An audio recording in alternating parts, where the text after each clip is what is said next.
And then when the season came around, the very first meet, I hurt my foot. And I could not jump for the next week and a half.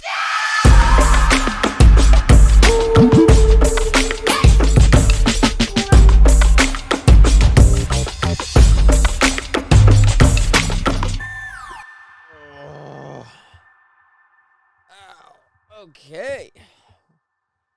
Wow. We're like here. We are here. Episode 14, baby. We're obviously not in our normal location. Let me explain why we're not in our normal location. It's episode 14 of the Realest Podcast. I wish I could say there's a banner, but there's a mountain. I don't know what mountain that is. What mountain is that? It's got to be a pretty cool mountain. Mount Everest, maybe. We'll just say that because that's like the only one that I know. Man, oh man. I'm so excited to be here, Nationers. We're in a treehouse. Yeah, we are in a treehouse right now in the middle of nowhere. I am recording this podcast remotely, which I'm really, really excited about. I will warn you, this will be probably a shorter episode than most just because there's not much topics to talk about today. I just want to talk about the recent events such as the Jake Paul, Tyron Woodley fight, the things going on in my YouTube career right now, things that I'm indulging myself. Yeah, involving myself with.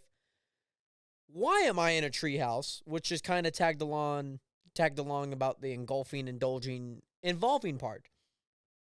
And my recent, not my recent, because that hasn't happened yet.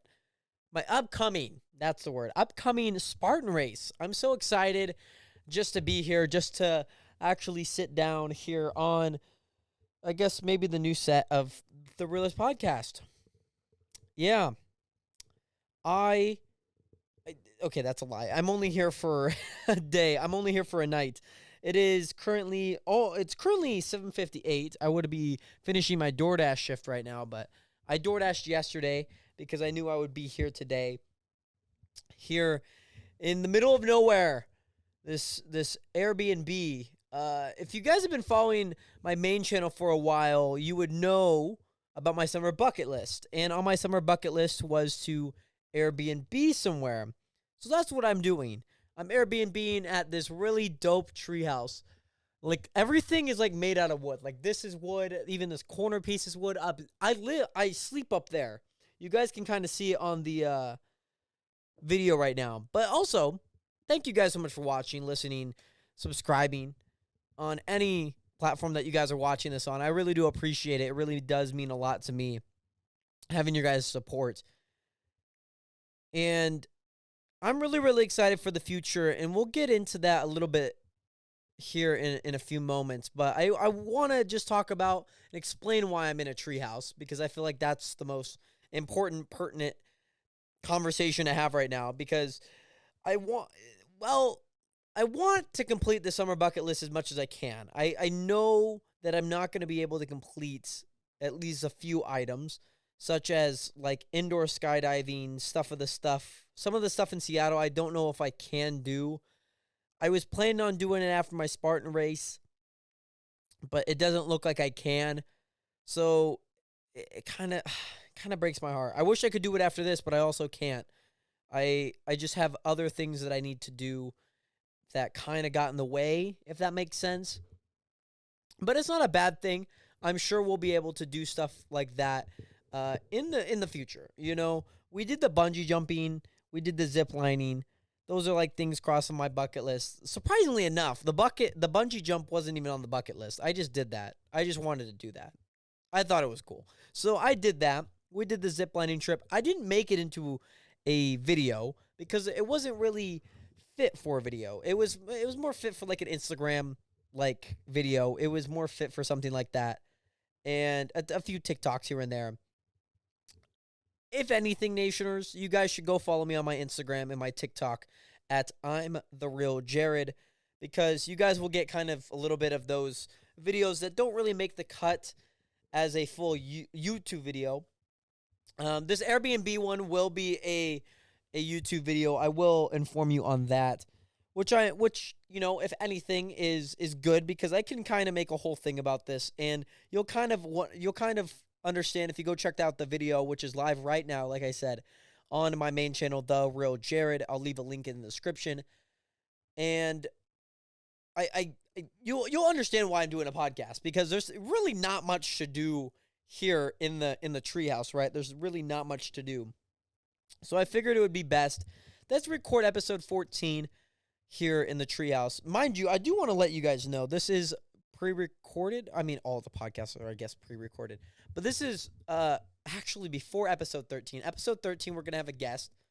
I'm going to upload that. And then episode 14, which is this one, because I still have to actually edit the main video, if that makes sense. I got to edit that and then post that, this podcast. So I figured I knew that I would get episode 13 out before I could get the main channel out. So I kind of planned that out and all that good stuff.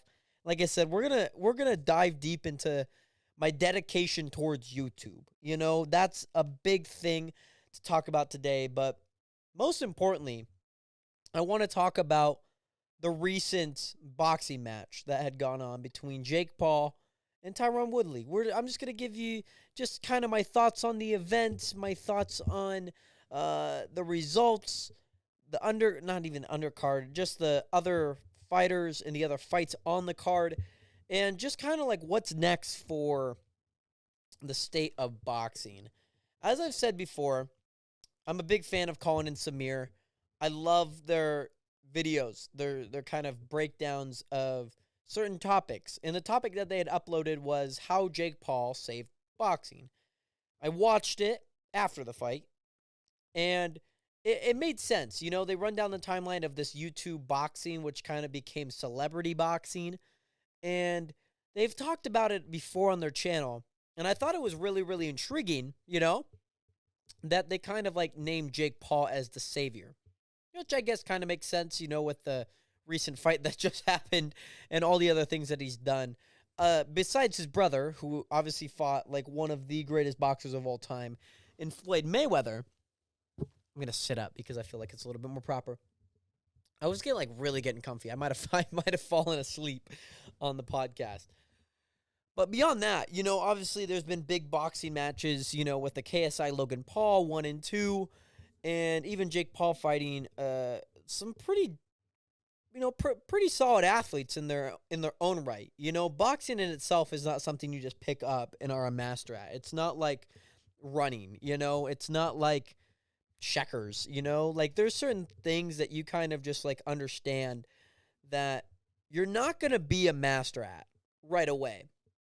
And for the most part, I'm pretty good at most anything that I do. And I mean that in the most humblest way possible. But boxing is something that you really just need to have discipline in and just learn from those who know more than you. And that's the thing that I think separates a lot of these athletes and fighters. That's the biggest thing is a striking sport in boxing. And in regards to the fight, Jake Paul won the fight with a split decision. The scorecards, however, they do show a split decision, but the scorecards make no sense. Like, they make sense in my mind for one of them. And I believe that was either the middle person or the left person. I really don't know. The middle one kind of makes sense to me because theoretically, if I were to tell somebody how the fight went, Jake Paul starts hot as he normally does, makes it through the first 3 rounds out of 8, you know, wins them 10-9, 3-0, 10-9 each round, so three rounds Jake Paul, right? That makes sense to me. Then for the next 5, Tyron Woodley kind of takes charge. He basically takes charge into the fight. You know, that makes sense to me. You know, 5-3 rounds, Tyron Woodley would have won. That makes sense to me. I could also see in one of the other scorecards where they kind of flip-flop a few rounds. Jake Paul won like the first 2, then Tyron Woodley won the next 3, and then it goes back to Jake, and then the next the final few are for Tyron. So Tyron would have won. Which kind of makes sense to me. You know, Jake Paul won 4-3 or 4. Well, I guess it would have no, it would have been 5-3 rounds then. Yeah, 5-3 rounds. Tyron Woodley. That would have made sense to me. You know, do I believe Tyron Woodley won the fight? I believe he won in certain aspects. I don't know if he won the full fight. I think the one hardest thing to judge was the cardio. That was the main thing that I think Jake Paul, we haven't seen him because he's knocked out mainly all his opponents within the first round, besides Nate Robinson. And it's really hard to judge what was going to happen when it hit that 8th round, you know, even that 5th round, even the 2nd round. Like, we have no idea what that gas tank looks like. Tyron Woodley definitely had the gas tank. Jake Paul was breathing heavily, like, you know, like as much breath as you could take. And, you know, Jake Paul was running around. There was a lot of technique that just kind of seemed, that just kind of fell to the wayside once it got into the further rounds. It was survival mode. And not a bad survival mode, I will admit, but you could definitely tell that, like, the fundamentals were gone. You know, it was just kind of like, let's win this round, maybe with, like, just punching here and there. And I guess maybe it worked, you know? And the one big thing about the judges, there's 2 big things that I want to kind of touch on. One of them was on the broadcast. They had mentioned that these are very inexperienced judges. And to whatever regard that is, I don't understand, A, why they said that, and 2, why they would have inexperienced judges in a fight like this. And not to say, I would say, yes, it is a pro fight. I understand that there may be inexperienced judges, but a fight like this doesn't make any sense to me. And I also want to touch on that there was 2 judges from Ohio and another from like Connecticut or something, like Colorado. I don't know if that has to play in anything. I think that's just kind of like me, like not even me, just like thinking too deep. I think it's just thinking too deep. You know, it's like, oh, there's 2 judges from Ohio. That's where the Paul brothers are from. Oh, it looks like Jake Paul won the fight in a split decision. That would make sense. You know, I don't even know who the judges. I don't know which judges were from Ohio, so I can't even say that. And it just doesn't make any sense why they would say that. Like, in, like, round 5 or 6, they, like, mentioned that. And it just, like made no sense to me. Why they're like, you know, these judges are inexperienced. Back to you, Stephanie. Why? Just why? I actually saw that. I didn't catch it on the broadcast itself. I watched Israel Adesanya, one of the champions in the UFC right now in his weight division. He was doing like a reacting to it, and he was watching the fight here and there with little snippets of it.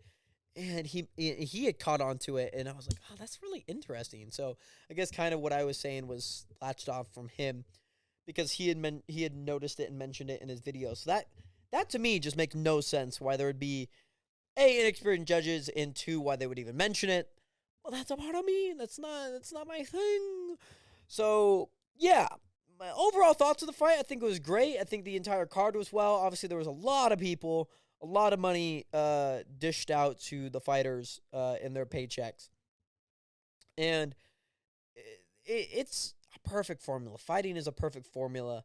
You know, 2 people putting a lot on the line to win. You know, like that is quite literally the thing. You know, that is quite literally the main reason why these fighters are fighting.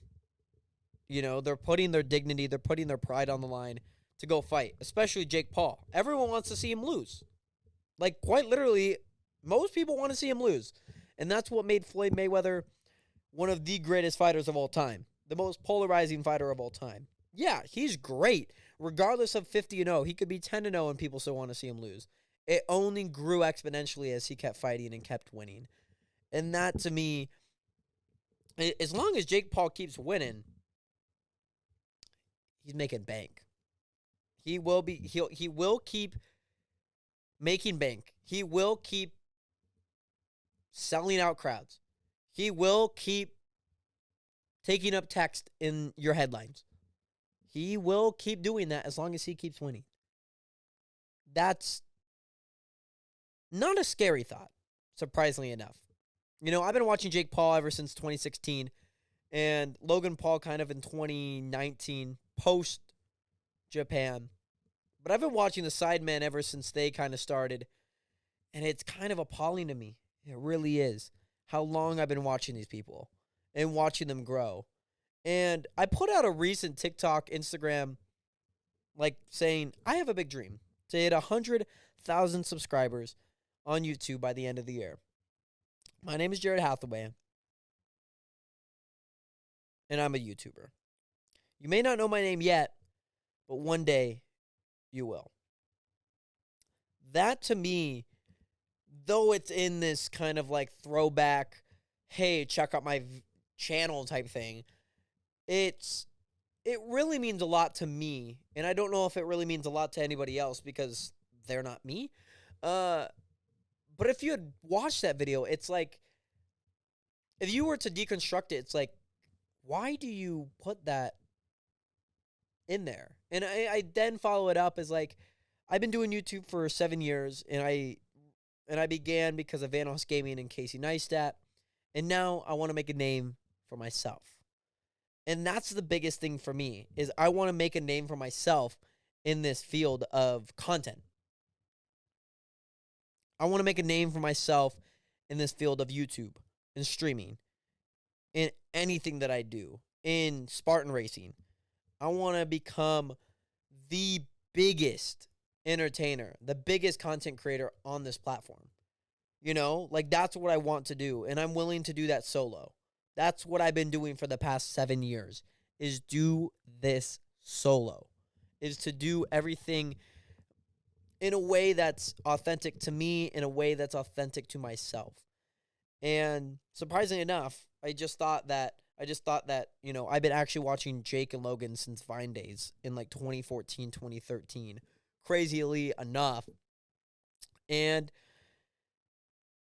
like, imagine that, 7 years of just straight content, 8 years of just straight content. And now they are some of the most polarizing figures on the platform, in the world, quite frankly. You know, 8 and 9 letter names. Like, how insane is that? And my name is Jared Hathaway. That's 13 letters. God. Not to even mention the middle name. That's 17. That's like combined what they have.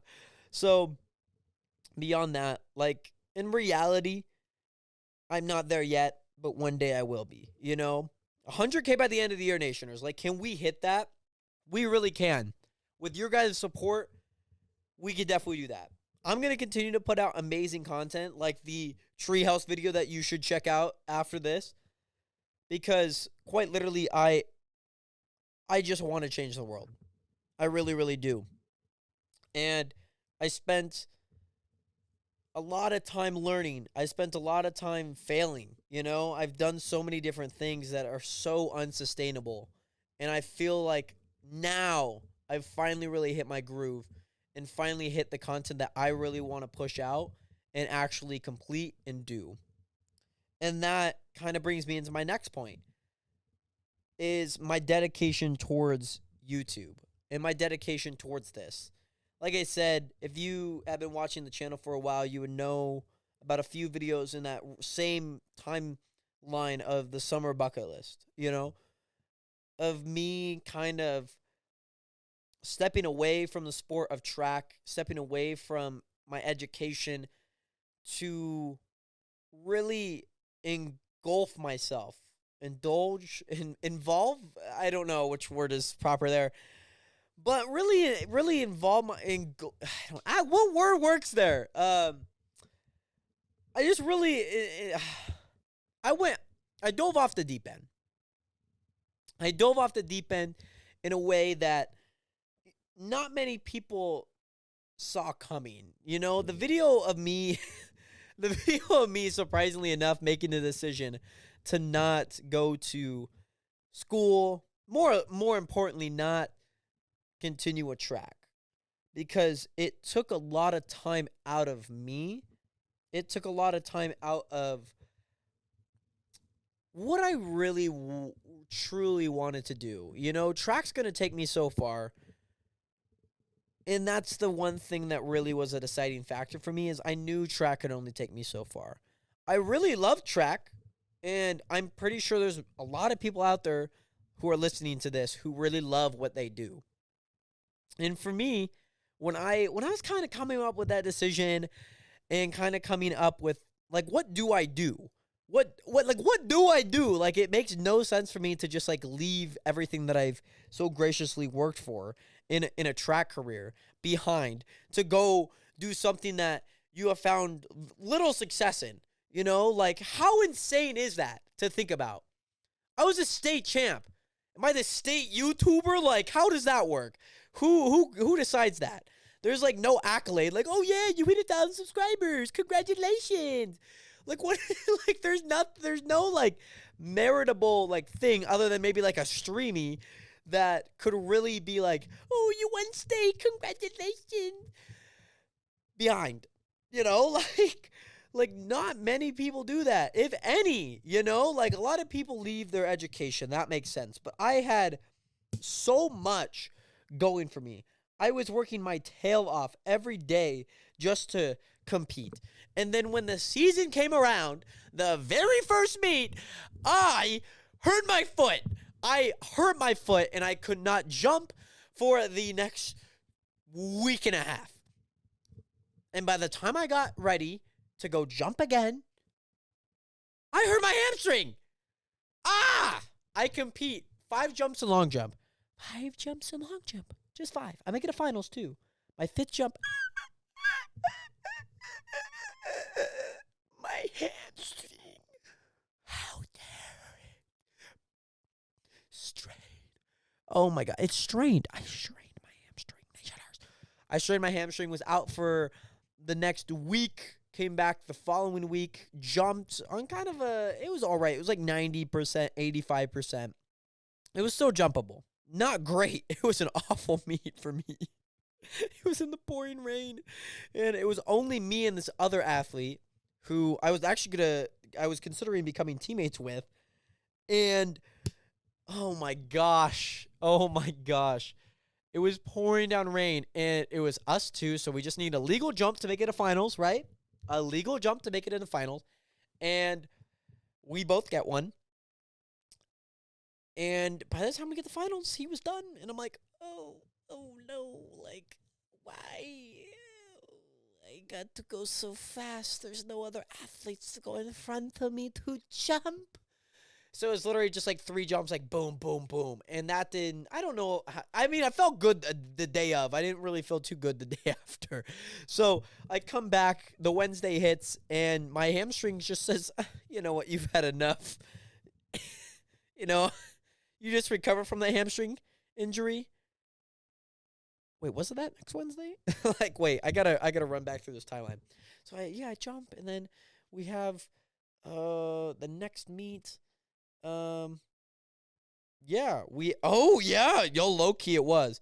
Yeah, so that next Wednesday, my hamstring started acting up again. I'm like, bro, like, what in the world? Like, you're kidding me. So we we don't jump the next weekend, unfortunately.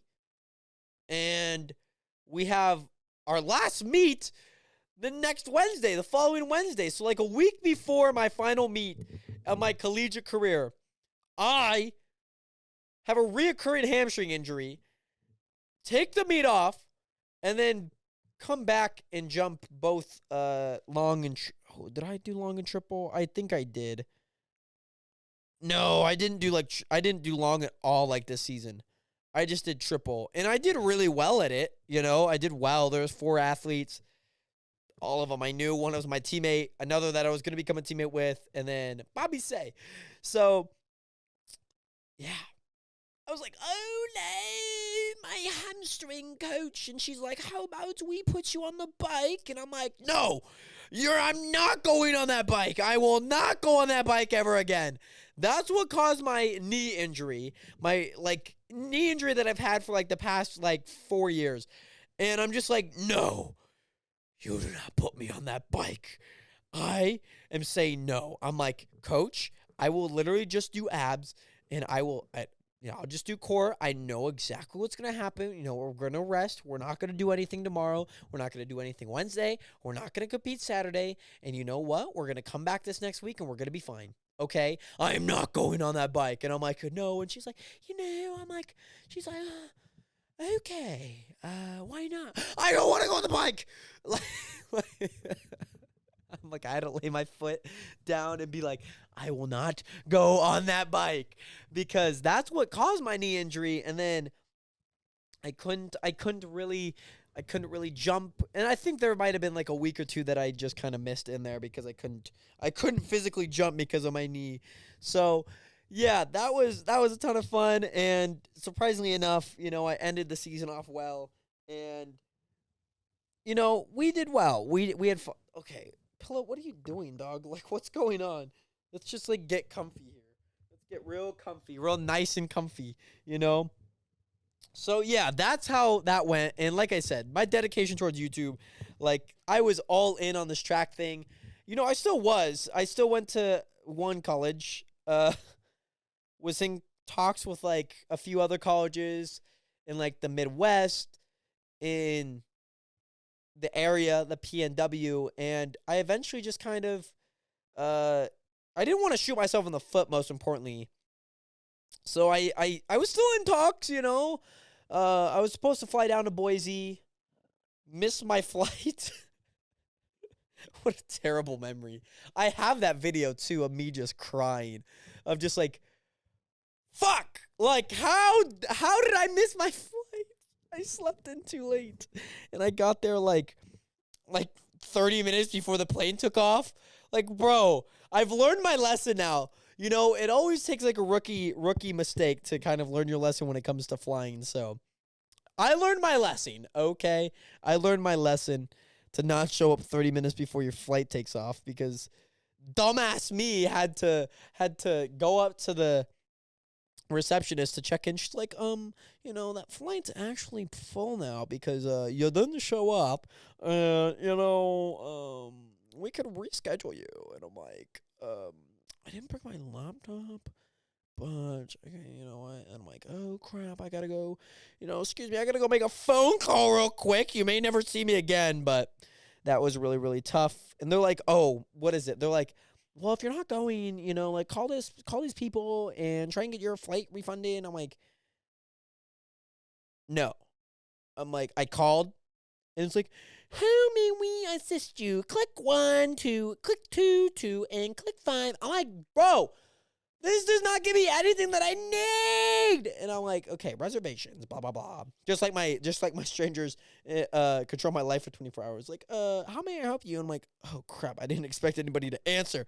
I called a hotel in that video, too. That was really funny. You should check out that video as well while you're over there after the Treehouse video, because it's an amazing video. I just know it. I could think it's not edited, but I know it is. So, I called, blah, blah, blah, and then I had to go call the coach and be like, hey, coach, you know what? I missed my flight. I'm a little upset. I imagine you had things planned. I had things planned, and I wanted to film the process. And I guess I got to film the process of me crying. I got to film the process of me crying. So that was a ton of fun. And so just drove home, went downstairs, and my dad's like, oh, you're home? And I'm like, yeah, I missed my flight. So, yeah, that was fun. And, yeah, and then I made the decision video, and then I've been making banger videos ever since. Strangers Control My Life for 24 hours, eating the hottest wings in my city, Spartan Race, podcast video, Treehouse video, and a lot more to come. Just wait. There's going to be so many good videos coming up really, really soon. So I'm really, really excited to get into, YouTube a little bit more seriously for the next 6-ish weeks. I think this video will come out next Monday. This Monday, yeah. So a lot of banger videos coming out very, very soon. I have one video that it kind of takes some time, surprisingly. Well, I guess it's like, I'm contacting people, so it kind of just, it's just a waiting game to see if things happen and things can progress. But I'm really, really excited for that video to come out. It's kind of semi-done. I just actually need to record most of it. Like, I have the script for it because it's mainly just kind of like a semi-storytelling video, but also a really fun video. And, yeah, even with that, like, I have some videos that you guys are not going to believe that I did. Did I scratch myself there? Is that what? Oh, wait, what is going on here? I have no idea. Hold on. I think I got it like a little, like, yeah, I think I got it. But yeah, some of these videos you're just going to be like, wow. Like, I just know it. You guys are going to be like, wow, with some of these next videos that I have lined up. So just be prepared for that, as we kind of close up the summer bucket list.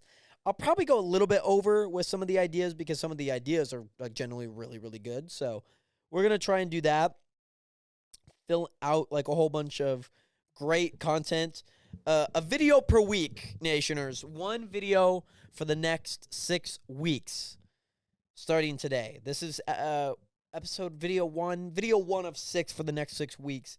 Our goal is to hit 100K by the end of the year. I have things planned out. I got podcasts planned out.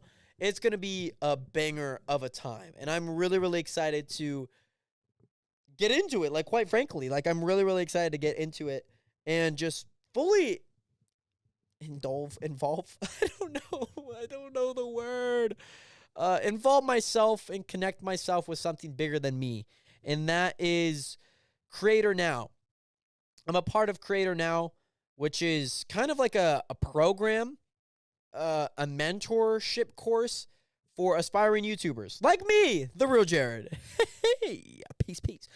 That's me. So Airrack, you may know him. I've talked about him a few times on the podcast. If you guys have been watching for since basically the beginning, I talked about him since like episode 6. After I did like 2 solo episodes, and he was mentioned in it with Colin Samir and Ryan Trahan. Episode 5, David Dobrik is vlogging again. That's the this setup is so jank, but yeah, that's kind of what I've been. Guess that's what I got myself into for $250. Season 3 of Creator Now just came out, and I joined in. I was one of the first members to join, and I bought it right as it was announced, and I got in, as you should if you're paying $250. And today's actually the second day of it, so I haven't actually like fully done anything on. I've done a lot the first day, but I also had to go like DoorDash and then get ready for this. So I'm still trying to while I have a lot of time tonight, I'm gonna be doing that. It is currently 8:27. Oh, geez, it's really 8:27, bro. Oh my God, 8:29. That clock's off. How dare you, clock? So I get a lot of notifications. I have like 4 right here. So yeah, I even have more than that. Jesus, I have like 12. There's like every notification comes through, so I get a lot. I definitely get a lot. But beyond that, that's like my dedication to YouTube. Like I kind of ran through the ups and the downs of YouTube and of Jesus Christ, what is going on with this mic? The mic. Oh God. Okay. Hello, Mike. Okay, what is going on? What the fudge is going on? Hello, like, why are you doing this? So yeah, that's basically my my dedication towards this YouTube channel. 6 weeks, 6 videos, banger videos, I should say, for you guys, the Nationers. Again, our goal by the end of the year is to hit 100,000 subscribers, and I genuinely believe that we can do that. If we continue to just post out great content for you guys to watch, comment, like, and most importantly, subscribe. Because 100K, I want to get that plaque, and I want to put it up in that podcast room. I really, really do. I want to put it up in the podcast room. Maybe even the stream setup, but I feel like the podcast room just like deserves it. Maybe if we hit 100K on the podcast channel, that would be really, really awesome. If we were to hit 100K on that, even 1,000 subscribers by the end of the year on this channel would be really, really awesome. I think that would be really, really dope. I'm just excited to continue to grow and continue to invest myself in this YouTube channel, you know? Like I said, I've been doing this for 7 years. I kind of took it semi-seriously in the vlog scene as I kind of went on, but really, really seriously in 2018 and just making content. But I wasn't making meaningful content. I wasn't making anything that was spectacular, anything that stood out from the rest, you know? Even then, like, I mean this in the most humblest way possible. I think there is a lack of authenticity on YouTube that I see very prevalent. I hear so many people like, oh, like, I want to do this and I want to do that and I want to, you know, make it big and I have all these big goals, but they lack so many areas. Knowledge of YouTube, knowledge of videos and how to make a video as a whole, knowledge of the expectations, you know, of how it's going to go. Like, yeah, most anybody's first video is either A, going to be like really, really bad, or if you have like some support cast that you just like posted on your socials, it's going to do bits. It's going to get 100 to 200 views roughly, maybe even 500 views if you're lucky, but then it just deteriorates more and more and more. I see it all the time. And their thumbnails are not good. Their titles are not good. And it's a learning process. And mind you, I mean this in the most humblest way possible because I was there. I was very much there at one point in my YouTube career. I made these really bad thumbnails. I made these really bad titles thinking that they were going to be like, I just titled videos. Like, that's basically what I did. But to title a video properly, there's difference between doing a thumbnail and title versus doing it properly. There is very much a difference, you know? Like, let's say it's like, let's do the Treehouse video, right? I probably name that like overnight at a 5-star treehouse or 5-star Airbnb. Overnight in a overnight staying overnight in a treehouse. This is just something off the top of my head. I don't know what I'm going to title it quite yet, but along those lines. And in essence, you know, like, imagine if I said, like, I stayed in this treehouse for 24 hours. I spent $356 on a 5-star treehouse. I spent staying at Airbnb treehouse for 24 hours. Staying overnight at Airbnb treehouse. I stayed overnight in this 5-star treehouse. And this is what happened. And the video has kind of nothing to do with it. Like, you definitely got to match those. You like, and a whole bunch of exclamation marks and like dots or like stuff like that. And it doesn't worry me. But it also kind of, because it's not my problem. But it's just like, how can I guide people down the right path? I got a recent message on one of my Instagram posts, quite frankly. I'll show you guys because I was driving and I saw it and I was just like, wow, like I really, really, really like need to share this on the podcast because it really meant a lot. It really meant a lot to me. Shout out Faith. Shout out Faith. I've known Faith for a few years now. Stellar basketball player. And Faith says, I love your videos, man. I know that when I have reached out for advice on what you film with and other things regarding YouTube, you were so amazing to answer and help me out with that.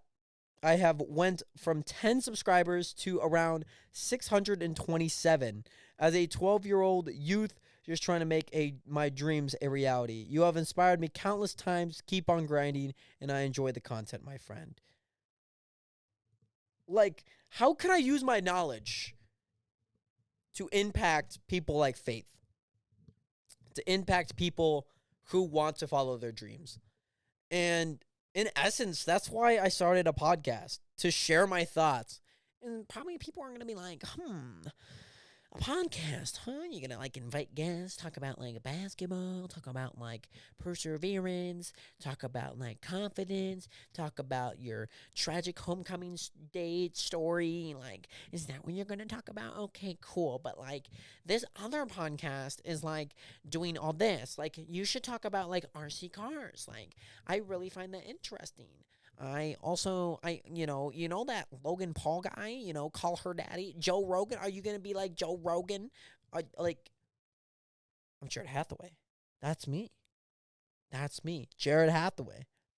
Again, I'm trying to make a name for myself, trying to make a name for the Nationers, because quite frankly, I've never heard that name before in respects to, like, a fan base, like, I don't even know if Casey Neistat has, like, a fan base name, but, like, the Mafia, the Maverick, Mavericks, Low Gang, Jake Paulers, stuff like that, Later Gang, Howdy Community.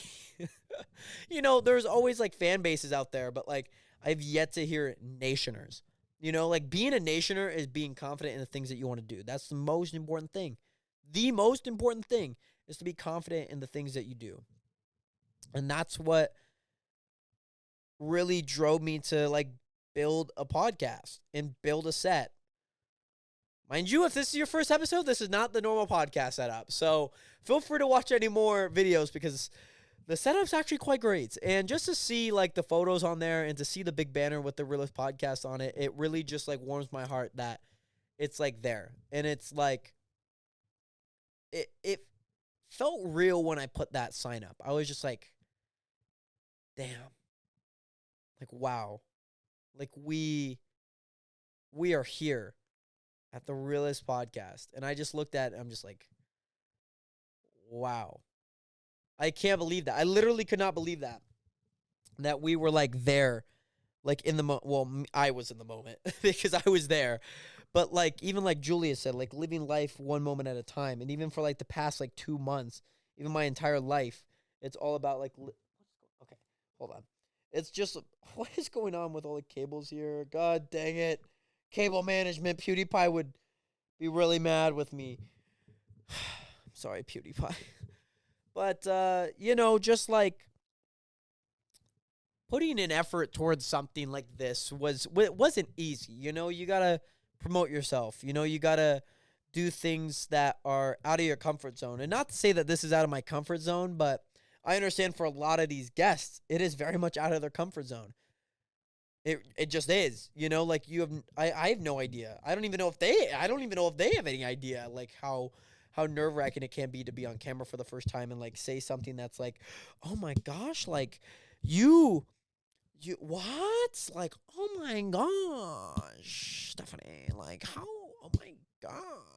So it's definitely out of everyone's comfort zone. And I've definitely, felt that and known that. Episode 13, I know that guest. Mind you, this is prior to the recording of episode 13, but I know that guest is definitely not nervous to be on camera. So, and it's different for everybody, Like, some people just, like, thrive on the camera. Some people are like, oh my God, the camera's turned on. Like, what do I do? Like, even John, like, one of the most confident people that I know, was, like, nervous to be on camera.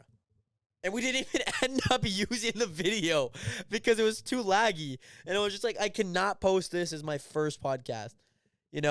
Like, you understand what John looks like. He's in the thumbnail. So, like, I just decided, I'm like, I don't need the thumbnail to be, like, just shown up. I'm just going to, like, post, like, a little something. Like, like, I post what I posted. And it's our only audio podcast up to this date on YouTube. So, shout out John Watkins. We'll make sure to have John on later on as we continue to grow, because I really want to make sure that we get him on. Like, even if we move sets, that's a goal of mine, is to grow and expand through that set and build a new one, and build a bigger and better set.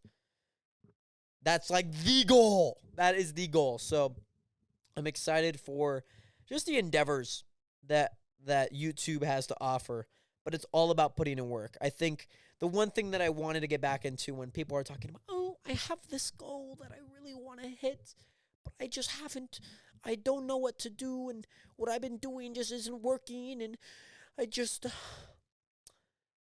man, I just want to quit. Don't quit. Keep learning from your failures. That's the biggest thing. But most importantly, it's all about understanding that everything is not going to be perfect. Failing, the one thing that I've said for years is you are not a failure until you quit. You could fail 1,000 times, but as long as you don't quit, you're not a failure. You can fail as many times because failure is learning. You understand what is working and what is not working. Like I said, you learn from every decision. There's a decision that you make and a decision that you do not make. The same thing goes for failure and winning. You know, you understand what's good and what's bad. That's life. That really is just life. So the one thing, again, that you could take from anything from this podcast is just to be confident in the things that you do, just like faith. Faith is young. To grow from 10 subscribers to 627, that's incredible. That is so awesome, to see. So shout out Faith. If you want to go check out her channel, I'll leave a link in the description as well, because I thought it was so kind of her to kind of reach out after a few years and just kind of talk about what has gone on in her life. Basketball player, by the way, on the rise. Just 2,000 even isn't a lot of people in the grand scheme of big YouTubers. Mr. Beast at 56 million. Dude Perfect at 56 million. I think Jimmy actually is over 60 million right now. But Dude Perfect, I know, is 56. PewDiePie, 100+ million. Insane. 2,000 is nothing to that. But it's still something. And that's how I think a lot of people should look at it. No matter if you have 1 subscriber, no matter if you have 10 subscribers, no matter if your view gets 1 view, no views, you still put that video out and you still have a fan base. And you learn from those videos that don't get any views. I remember in our Jack podcast, episode 9, where we talked about old videos that Jack was in. Jack was in old videos of mine. Many people don't know that because I definitely hit a new audience and have a new general fan base. But I really didn't connect with my fans back then. I'd get videos with 30 views. I now hit 30 views within the first hour of posting. And it's just slow, snail-like growth. You see it when you compare A to B, but you do not see the journey from A to B. That's the lovely part. And that's what we even talked about in Julia's podcast, episode 12, where we really only get to experience A to B with an Instagram post. Especially hiking. You don't know that it took 6 hours in a torn shoelace, in a poked hole in your water supply to get up there just to go take that photo. You don't know what that journey's like. And that's why I really want to document my journey.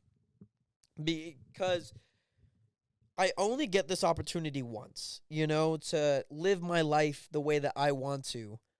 And not to say that I'm just going to go man shit crazy to do whatever I feel like. But within reasonable terms, I kind of just want to live life to its fullest potential. That's the biggest thing for me, And I get a lot of time when I'm door dashing just to think and to read and just to write things down. This thing finally hit 18 pages, and it's just little thoughts of mine, So as big as I am, I always dream bigger, dream better, and learn from those certain strategies that I implement, learn from those certain editing tricks that I implement. And it's just about learning. And that's what I did over the freaking quarantine break. Not even quarantine. Quarantine, I kept freaking posting, and those videos were so bad. There were some good videos. Actually, low-key, though. There is some good videos, like the downtown tour, the swimming in 30 degrees, the road trip. Great video. fudge. That road trip. Oh my gosh. That road trip is amazing. The 30-minute long like road trip documentary. Absolutely insane. I remember editing that and I was like, oh my God. Like, we've been here for like 9 minutes. Next like 12 minutes. And then, man, it was a great video. If you guys haven't checked that video out, oh my God, add that to the queue. Add that to the queue, baby. Treehouse, strangers, and the road trip. Oh, man, that road trip is amazing. That happened last year around this time. And I happened to pass through Leavenworth, which isn't too far from here. But it's also decently far from here. But, yeah, I have really just been indulging my life. And even, like, I take advice and just learn from people who know better than me. I watched the Full Send podcast with the Nelk Boys where they interviewed Shaq, where he just talked about, like, if I'm the smartest person in the room, there's a problem. There is a problem. I don't want to be the smartest person in the room. You know, like, I just want to learn from people that know more than me. And not to say, it's more just a metaphor. Like, not to say that you can't learn from people who know less than you, but I want to learn from people that know things better than I do. You know, like, if I stood in the room with somebody with 2,000 subscribers, you're like, yeah, I could probably also still learn something from them. But if I were also in the same room as Mr. Beast, you know how much more I could potentially learn. It's all about potential and what you really suit, and what you really find to be your biggest motivation, your biggest desire. You know, like, if you're talking to people who are at the same level as you, your growth may not be as extreme, you know? And I just want to learn from people that know more than me in general. So kudos out to all those people who know more than me at this current point in time. And again, you know, like, I even look back at some of my old videos. I'm just like, why the hell did I post that? You know, like, I knew I could have done it way better. And that's the new me talking about the old me. I wouldn't be at the new me if it weren't for the old me. You know what I'm saying? There was something like a Dude Perfect video where they're doing like a top 10 worst videos of all time on their channel that they unlisted and like didn't post. But there was, you know, they even said jokingly where they were like, you know what? I wish these videos were never on the internet. But at the same time, they weren't at the same point that they are if it weren't for those videos. You know, it's that butterfly effect. If you take something, change something in the past, even change something now, it could lead on to something so bigger and so drastic like that. So it's an interesting inquiry to think about. So yeah, I'm really just always intrigued about talking about the podcast and talking about things that are going on in my life. As you guys know me. I like talking about my life. I like talking about the things going on in my life, such as my Spartan Race! Ow! Ow! Ow! I'm a Spartan! Boo, this is Sparta!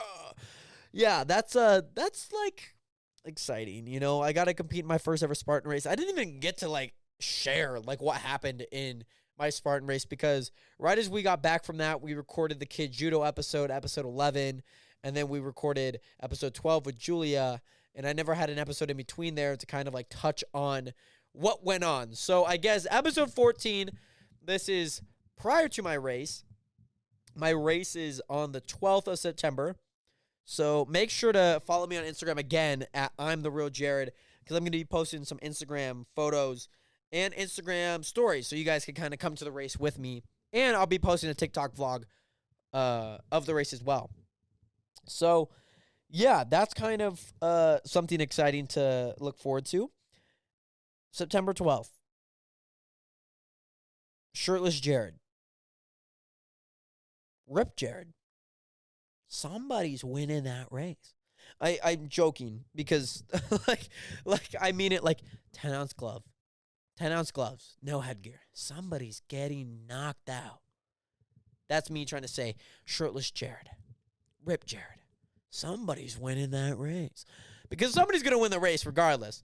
But, you know, all the training that I've been putting in over the past month, even from my last Spartan race, is exponentially better than what I've been putting in prior to. Even the 5 weeks prior to racing, the training that I'm putting in now has been light years ahead of what I've done in the past. like the 5 weeks, yeah, I was structured for like very beginner-esque things, but I I signed up for a CrossFit gym not too long after my first Spartan race, and it just had more things of kind of what I really wanted to do. You know, we do a lot of burpees, we do a lot of like ab stuff, core stuff. And not to say that I wasn't doing that, but I'm just doing it better. I'm doing it better. I'm doing it in an environment that like really suits that type of build and that type of mentality instead of going to Planet Fitness. Nothing wrong with Planet Fitness. You know, you guys have been catering to my track life for the past 3 years, so shout out Planet Fitness. But I it's a little bit more specialized for what I need.